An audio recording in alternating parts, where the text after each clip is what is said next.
Yum.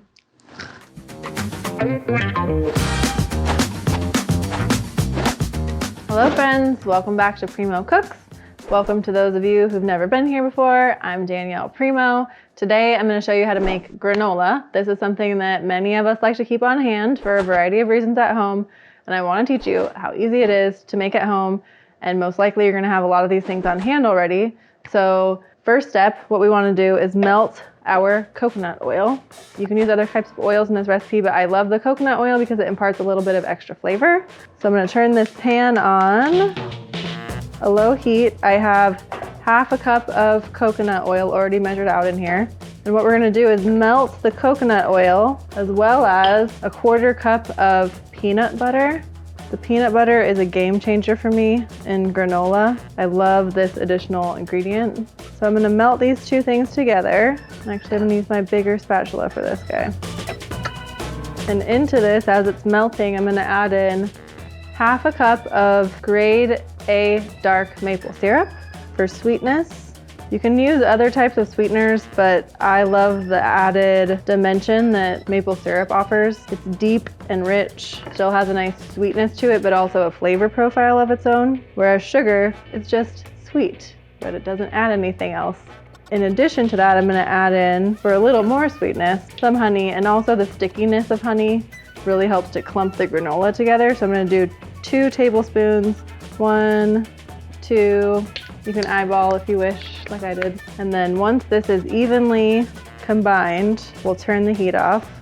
You can see clumps of coconut oil when it's not melted. Yeah, so this is good. I'm gonna turn the heat off. You don't need it to be hot by any means. You don't need it to be simmering or boiling. You just need it to all be melted and dissolved together so that we can easily pour it over the oatmeal. Follow me over here. Next step, we have 3 cups of oats, and these are rolled oats. You can use old-fashioned oats or rolled oats for this recipe, either's fine. We have 1½ cups of roughly chopped almonds. We're gonna then pour in our hot, or melted rather, coconut oil, peanut butter, maple syrup, honey combo. Stir this together. And we also wanna add in here, we have a couple other things. We have 2 teaspoons of vanilla, and 1 teaspoon of salt, 1 teaspoon of cinnamon, and 1/2 teaspoon of cardamom. And that is all of our ingredients now in this bowl. It smells incredible. Cardamom is very spicy, I guess is the best word I can come up with for cardamom if you're unfamiliar. So it adds a very fragrant note that I personally love. It's very complementary with the maple syrup, the cinnamon, the honey, the peanut butter. I love this combination of flavors.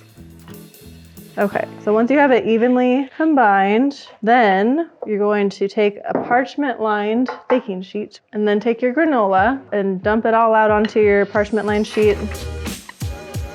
And then spread it out as evenly as you can. It already smells amazing.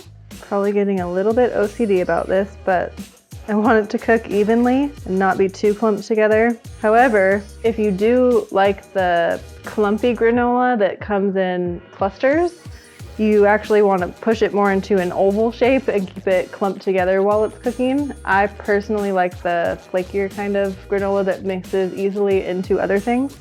So once it's to your desired spread, put it in the oven. And your oven you want at 325 degrees Fahrenheit. And then set a timer for 15 minutes.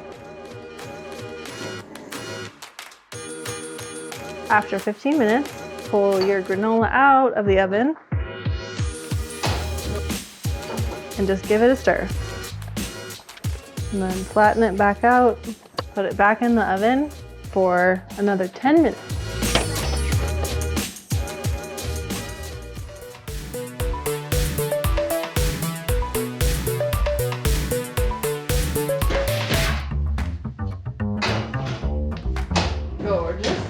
And let it cool. When your granola has cooled, taste it for one. I always like to taste everything to make sure it's good. I love this recipe so much, but it has a really nice balance of this umami, almost buttery peanut butter component, and then the maple. comes through. You have the crunchy from the almonds. It's just such a nice, well-balanced granola that you can add a lot of stuff to later. Okay, so what I'm gonna do, and this is optional for you at home, I'm gonna add in some toasted coconut. I'm just gonna sprinkle it on here. I have 1 cup toasted coconut, and I am a huge fan of, for my dried fruit, I like currants because they're really, really tiny. So just a little burst of raisin-like flavor. But you could use dried blueberries, cranberries, whichever you wish, or skip the dried fruit altogether. And then I, on my baking sheet, like to just use my hands to mix it together, break up any big clumps of oats and almonds so there's a little bit more evenly mixed, and then get it in the center. So I'm just gonna take this guy with the parchment paper, so try to be graceful. This is a lot of granola. Okay, and there's 1 container, and then it looks like I did not eyeball that very well, and I'm gonna need another container for this granola, but you get my drift. This now you can put a lid on and have a sealed container of granola for up to 6 months safely in your home pantry.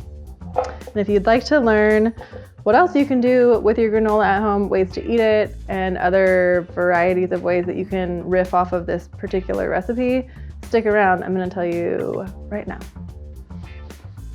Yum. All right, friends, let's talk about granola just a wee bit more. Now that you have it in a sealed, tight container, keep it in a cool, dry place for up to 6 months. There's tons of ways that you can use granola at home. You probably already know that if you're watching this video and you like granola and want to learn how to make it. But one of my favorite ways is doing yogurt, fruit, and it's a really easy breakfast. So I love, especially with this recipe, bananas is a great combination with the peanut butter and the coconut and the maple. And you can also make little crumbly toppings for ice cream or baked goods. You can zhuzh it up and add a bunch of chocolate chips and other dried fruits and things to the granola and take it on a road trip or take it hiking, and then you have this nice snack that is full of sustenance and protein, and it's filling, so, and it keeps forever, so it's a really, really great travel food. And other ways that you can substitute in this recipe, obviously the oats are what make the granola. All granola has oatmeal, so keep that the same. If you're gluten-free, make sure that you're finding granola that is labeled gluten-free certified granola. A lot of times oats are oatmeal, gluten-free certified oatmeal. A lot of oats are processed in facilities with gluten, so sometimes there's trace gluten particles on your oats, and if you are very sensitive, then you want to avoid that. But otherwise, other things you can substitute. You can do different kinds of nuts, you can add seeds, you can add different kinds of dried fruit, you could skip the coconut, you could add chocolate chips, you can use a different kind of oil, you can add different spices, so you can really get creative and make something fun for you and your mouth brain, so to speak. I think that's all I really have to say about granola. It's really, really super easy to do at home, and one of the coolest parts about making it for yourself is that you're going to save yourself quite a bit of money. Granola is kind of expensive, so if you like having it on hand, just buy all of these staples and you can whip it up for yourself anytime. Let us know in the comments below how you like to use your granola at home. We would love to hear it, and we hope you have fun tweaking this recipe to your own use. Happy cooking, friends. Good job, man. Shanks. You step. Yeah, you can turn it off. Step in the right direction. Just kidding. Oh, jeez. That's definitely going in. Hey y'all, if you didn't know, one of the best ways that you could support my husband and I doing Premo Cooks, if you like our content, would be to like, subscribe, or comment. Any of those things or all of those things would be super appreciated. Thank you for watching.